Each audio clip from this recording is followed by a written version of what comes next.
एक लड़की ने एक संत जी को बताया कि मेरे पिताजी बहुत बीमार हैं और अपने पलंग से उठ भी नहीं सकते। क्या आप उनसे मिलने हमारे घर पे आ सकते हैं?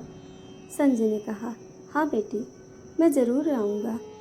संत जब उनसे मिलने उनके घर गए तो देखा एक बूढ़ा और बीमार आदमी पलंग पर दो तकियों पर सिर रख के लेटा हुआ है, लेकिन एक खाली कुर्सी उसके पलंग के सामने पड़ी थी।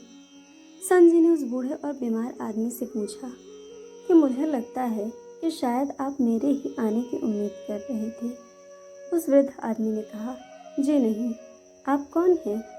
संत जी ने अपना परिचय दिया और फिर कहा, मुझे ये खाली कुर्सी देखकर लगा कि आपको मेरे आने का आभास हो गया है। वो आदमी बोला, संत जी, अगर आपको बुरा न लगे तो कृपया कमरे का दरवाज़ा बंद कर दीजिए। संत जी को थोड़ी हैरानी तो हुई, फिर भी संत जी ने दरवाज़ा बंद कर दिया। वो बीमार आदमी बोला कि दरअसल इस खाली कुर्सी का राज मैंने आज तक भी किसी को नहीं बताया, अपनी बेटी को भी नहीं।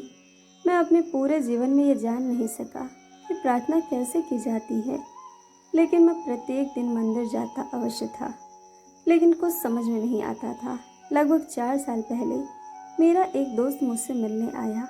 उसने मुझे बताया कि हर प्रार्थना भगवान से सीधे ही हो सकती है। उसी ने मुझे सलाह दी कि एक खाली कुर्सी अपने सामने रखो और ये विश्वास करो कि भगवान खुद इस कुर्सी पर तुम्हारे सामने बैठे हैं। फिर भगवान से ठीक वैसे ही बात करना शुरू करो जैसे कि अभी तुम मुझसे कर रहे हो। वे हमारी हर फरियाद सुनता है। और जब मैंने ऐसा ही करके देखा तो मुझे अच्छा लगा। फिर तो मैं प्रत्येक दिन 2-2 घंटे तक ऐसे ही भगवान से बातें करने लगा। लेकिन मैं इस बात का विशेष ध्यान रखता था कि मेरी बेटी कभी मुझे ऐसा करते न देख ले। अगर वो देख लेती तो उसे लगता कि मैं पागल हो गया हूँ। यह सुनकर संत जी की आंखों में प्रेम और भाव से आंसू बहने लगे।